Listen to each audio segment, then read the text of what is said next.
तो आज के शो के अंदर हमारे साथ है दिल्ली एम्स के professor and neuro surgeon doctor Deepak Agarwal. Sir, सबसे पहला क्वेश्चन ये है कि किसी के सिर दर्द हो जाता है और या फिर वो माइग्रेन कंडीशन में है और उसे डायग्नोज भी कर दिया गया है, तो इस केस में उसे हम कौन सी मेडिसिन देते हैं और इसमें उसे क्या क्या चीजें करनी चाहिए, और एक्चुअली में माइग्रेन और हेडेक क्या क्या डिफरेंस क्रिएट करता है।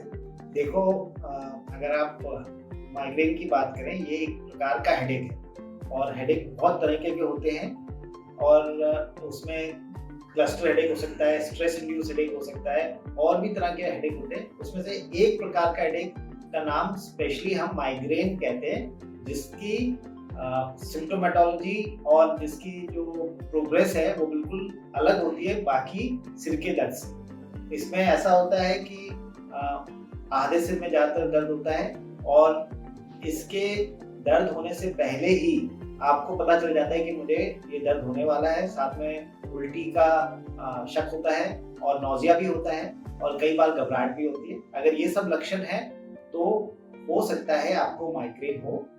इसमें फैमिली हिस्ट्री भी होती है, मतलब कि आपकी मदर को, सिस्टर को या फैमिली के अदर बाकी सदस्यों को भी ऐसा ही हेडेक होने की हिस्ट्री होती है, तो माइग्रेन होने की शंका ज्यादा होती है। अगर माइग्रेन होता है तो उसकी दवाएं कुछ अलग होती है। नॉर्मल हेडेक से क्रोसिन से काम नहीं चलता है, लेकिन फिर भी क्रोसिन आप सबसे सेफ दवा है। क्रोसिन का मतलब पैरासिटामोल सबसे सेफ दवा है, वो आप ले सकते हैं। इसके अलावा बहुत नई तरह की दवाइयां आ गई हैं, जैसे कि CGRP calcitonin gene related peptide inhibitors ये आ गए हैं और इनको लेने से काफी फायदा हो सकता है आपको माइग्रेन में और जो फ्रीक्वेंसी है और ड्यूरेशन ऑफ अटैक में। लेकिन कोई भी दवा आप बिना अपने न्यूरोलॉजिस्ट या न्यूरोसर्जन की सलाह के बगैर मत लीजिए, क्योंकि हर दवा के अपने साइड इफेक्ट होते हैं और अगर आप अपने मन से ये दवा लेंगे केमिस्ट के पास जाके तो प्रॉब्लम भी हो सकती है। सर, अगर कोई पेशेंट है जिसे मिर्गी है, एपिलेप्सी है और वो इनसे जूझ रहा है, लेकिन अगर उसे कहीं ले जाना हो और उसे इमरजेंसी वक्त पे उसने ऐसी कंडीशन दिखाना चालू कर दिया, यानी कि उसे मिर्गी हो गया, तो उस कंडीशन में उसे कौन सी मेडिसिन लेनी चाहिए जो उसके लिए काम आएगी। देखिए, जो एपिलेप्सी या मिर्गी जो हम कहते हैं, ये 2% पॉपुलेशन में होती है। तो ये मतलब अगर हमारे 150 करोड़ जनता है तो कम से कम 3 करोड़ लोग ऐसे हैं जिनको मिर्गी की शिकायत है और इससे घबराना नहीं चाहिए। इसकी बहुत दवाएं उपलब्ध है, दवाएं नियम से खानी चाहिए, लेकिन अपने न्यूरोलॉजिस्ट या न्यूरोसर्जन की सलाह पे ही लेनी चाहिए, क्योंकि इन दवाओं का काफी ज्यादा साइड इफेक्ट हो सकता है अगर आप इनसे ना लें तो। और सबसे कॉमन जो दवाएं हैं वो फेनिटोइन करके एक क्लास ऑफ ड्रग्स है, वो होती है, या लेवेसिट्रैम वो होती है, या सोडियम वैल्प्रोइड, इन तरह की दवाई होती है। इसके अलावा भी बहुत सारी क्लासेस ऑफ मेडिसिन हैं जो मिर्गी को रोकती हैं। कई बार हो सकता है कि एक दवा से फायदा ना हो तो उस दवा की मात्रा बढ़ाई जाती है, उस मात्रा बढ़ाने से भी फायदा ना हो तो दूसरी दवा ऐड करी जाती है। कई बार हो सकता है कि तीसरी दवा भी ऐड की जाए। तो आपको खुद सेल्फ मेडिकेशन या प्रिस्क्रिप्शन नहीं करना है, ये डॉक्टर से पास जाके उनको बताने से। और अगर दवा लेने के बाद भी मिर्गी हो रही है तो वो घबराना नहीं है, क्योंकि इसके आगे बहुत सारे उपचार अवेलेबल हैं जो डॉक्टर आपको बता सकते हैं। अगर हमारे हाथों में झंझनाहट या फिर सुन्नपन होने लगता है और धीरे धीरे हाथ टांगों में तेजी से बढ़ता है, तो उस कंडीशन में हमें कौन सी मेडिसिन को अपने पास रखनी चाहिए और क्या क्या करना चाहिए। बहुत ही कॉमन सिम्टम है सुन्नपन हो जाना या नमनेस हो जाना या झंझनाहट या चीटी चलना, और इसके कई सारे कारण हैं। अगर आप डायबिटिक है तो ये ज्यादा कॉमन होता है, क्योंकि डायबिटीज में पेरिफेरल न्यूरोपैथी होती है जिसमें नसों में प्रॉब्लम आती है समय के साथ, और उसमें ये झंझनाहट और सुन्नपन बहुत कॉमन होता है। उसके लिए B कॉम्प्लेक्स लेनी चाहिए आपको रेगुलरली, डायबिटीज कंट्रोल में रखनी चाहिए और रेगुलर शुगर कंट्रोल चेक करानी चाहिए और डॉक्टर से सलाह लेनी चाहिए। अगर डायबिटीज नहीं है और फिर ये झंझनाहट हो रही है हाथों में या पैरों में, तो दूसरा जो सबसे कॉमन रीजन है वो है नसों का दबना। वो कहीं भी दब सकती है, जहाँ गर्दन से आते हुए हाथ तक या पैर तक जो जा रही है नस कहीं भी दबती है तो झंझनाहट या सुन्नपन हो सकता है।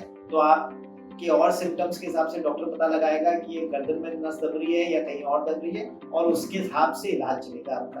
तीसरा जो है सुन्नपन होना, वो स्ट्रेस की वजह से भी होता है। कई बार ऐसा होता है कि स्ट्रेस की वजह से आपको कोई हाथ या पैर आपको सुन्न लगता है और जैसे आप रिलैक्स होते हैं तो ठीक हो जाता है। तो कारण बहुत हैं, ये आप एज अ इंडिविजुअल या एज अ पेशेंट आप खुद ही समझ सकते हैं कि अगर ये एक ही बार हो रहा है या 2 बार तो इतना सीरियस नहीं है, लेकिन अगर कंटिन्यूस हो रहा है और आपके रिलैक्स होने पे भी ठीक नहीं हो रहा है तो जरूर डॉक्टर को दिखाएं। सर अगर किसी को ब्रेन स्ट्रोक हो गया है तो उस केस में उसे कौन सी मेडिसिन के लिए रिकमेंड करते हैं डॉक्टर, और उसे क्या क्या चीजों से परहेज करना चाहिए, और आखिर में ब्रेन स्ट्रोक है क्या? देखिए, सबसे पहले तो ये समझना जरूरी है कि ब्रेन स्ट्रोक या लकवा जो होता है ये दिमाग के अंदर खून की नस की फटने की वजह से या खून की नस के अंदर खून का दबाव बंद होने की वजह से होता है।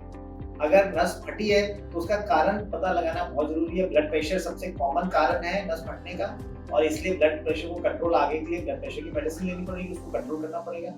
और ब्लड प्रेशर ज्यादा होने के कारण पता लगाने पड़ेंगे। सबसे कॉमन कारण है अगर आप डायबिटिक हैं, ज्यादा वेट है आपका, ओबीज है और स्मोक करते हैं या और अलग तरह के वो गुण खराब हैं, तो इन सबको कंट्रोल करना पड़ेगा। लाइफस्टाइल मॉडिफिकेशन, डाइटरी मॉडिफिकेशन बहुत जरूरी है। दूसरा, जैसे मैंने बताया कि अगर नस के अंदर खून रुक गया है जिसको हम इस्कीमिक स्ट्रोक कहते हैं, इसके कारण पता लगाने पड़ते हैं। सबसे कॉमन है कि आपकी चर्बी ज्यादा है खून के अंदर, जिसे हाइपरलिपिडीमिया कहते हैं, कोलेस्ट्रॉल बढ़ा हुआ है, तो उसके लिए कोलेस्ट्रॉल कम करने की दवाएं या लिपिड लोअरिंग ड्रग्स हम देते हैं, उससे वो आपको जिंदगी भर खानी भी पड़ सकती है। और दूसरा है खून पतला करने की दवाइयां, जैसे कि एस्पिरिन होती है, वो देते हैं हम, जिससे कि खून पतला रहे और क्लॉट करने की संभावना कम हो।